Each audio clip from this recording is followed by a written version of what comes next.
Pastor Roy Gerhardt from Galloway United Methodist Church in Franklin, Pennsylvania, sharing a few words of encouragement to help us follow after Jesus. Well, let's take a throwback on this Thursday morning. If you were to look back over the course of your life and try to give a highlights reel, those kind of bullet points of this is your life, what would that be made up of?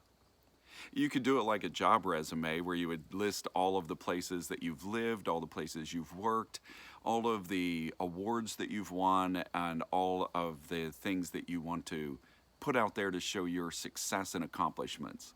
That would be a great way to present your life, right?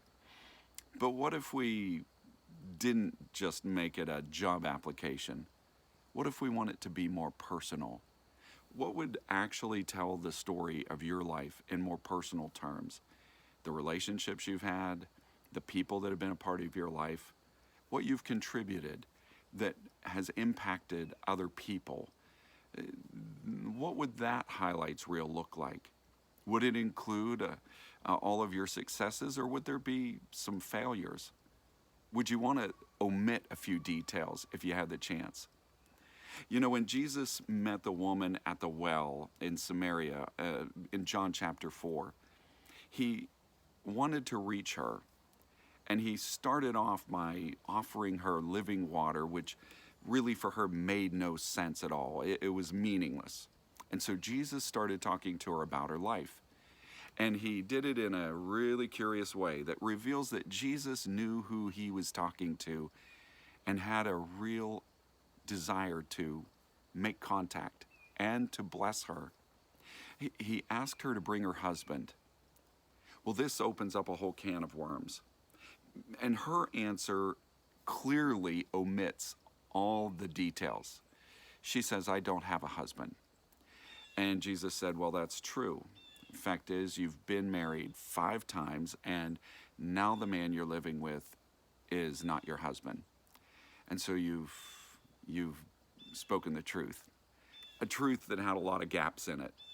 That's the way that many of us would want to tell our story too. Leave out a few of those details. I don't want to have to explain that. And yet Jesus speaks to her about her whole life story. This seems perhaps to many like Jesus is criticizing or trying to put her in her place by bringing up maybe some failures, some painful memories, some terrible losses and disappointments. But when we get to the end of the story, this woman ran back into town saying, "I met a man who just told me everything I ever did. Could he be the Messiah?" And her immediate response to Jesus is to say, "Well, I see that you are a prophet, so answer me this." And she starts asking religious questions. And this is either kind of a dodge to say, well, let's go back to talking religion instead of talking about me, or it's an honest pursuit of saying, look, if you're a prophet, then riddle me this. Explain this stuff to me.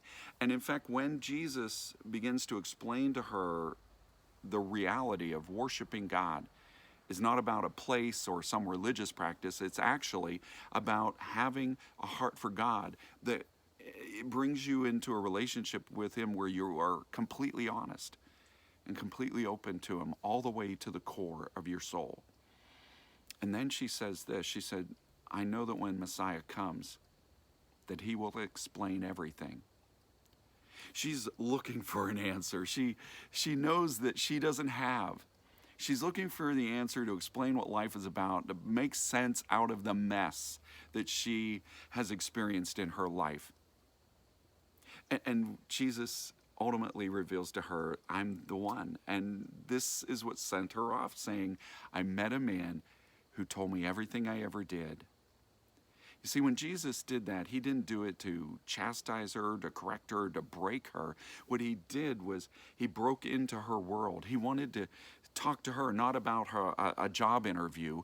He wanted to talk to her about her life.